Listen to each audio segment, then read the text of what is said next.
CG Morning Power. Mratibu apata kisemeo pale ili atufafanulie vizuri, atuambie pia yuko hapa ni nani, katoka wapi, alafu mwisho wa siku mambo yaende kama yalivyopangwa. Karibu sana.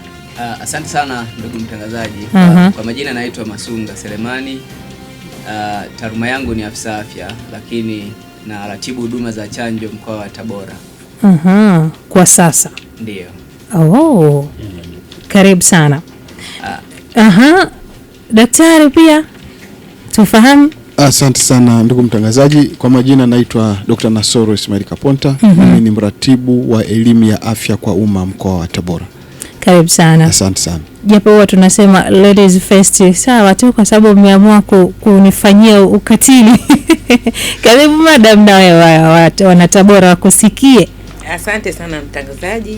Kwa majina naitwa Salome Mwenjuma, ni afisa mpango wa taifa wa chanjo na niko hapa kwa ajili ya kuhamasisha masuala ya chanjo. Sawa, karibu sana Tabora. Asante.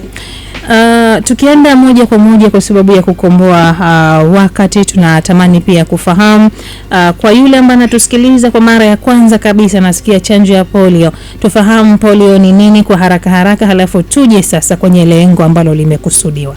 Karibu. Asante ndugu mtangazaji. Kwanza kabisa tupo katika ofisi hii na timu ya wizara, kitengo cha elimu ya afya kwa umma, lakini pia Health Promotion Coordinator wa mkoa. Lengo hasa ni kuja kuhabarisha umma kuhusiana na zoezi lililo mbele yetu ambalo linafanyika katika mikoa 7 ukiwemo na mkoa wa Tabora, na ni zoezi la kampeni ya polio awamu ya pili. Na tunaposema polio, huu ni ugonjwa wa kupooza ambao huweza kumpata mtoto, na hasa watoto walio chini ya umri wa miaka 15 ndio huweza kumpata mtoto, na ugonjwa huu huenezwa kupitia njia ya mdomo, tunaita oral fecal matter.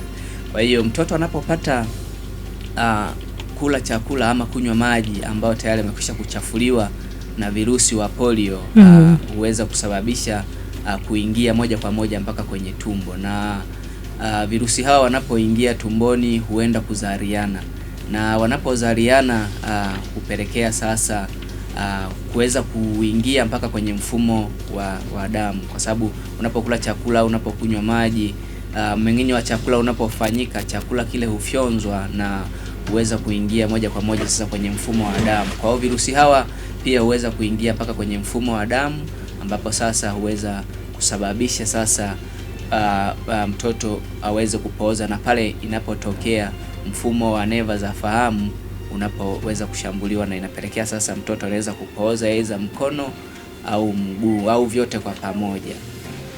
Kwa hiyo huo ni utangulizi tu, lakini zoezi kubwa lililo mbele yetu ni zoezi la kampeni ya polio awamu ya pili. Na kwa nini tunafanya kampeni hii ya polio awamu ya pili?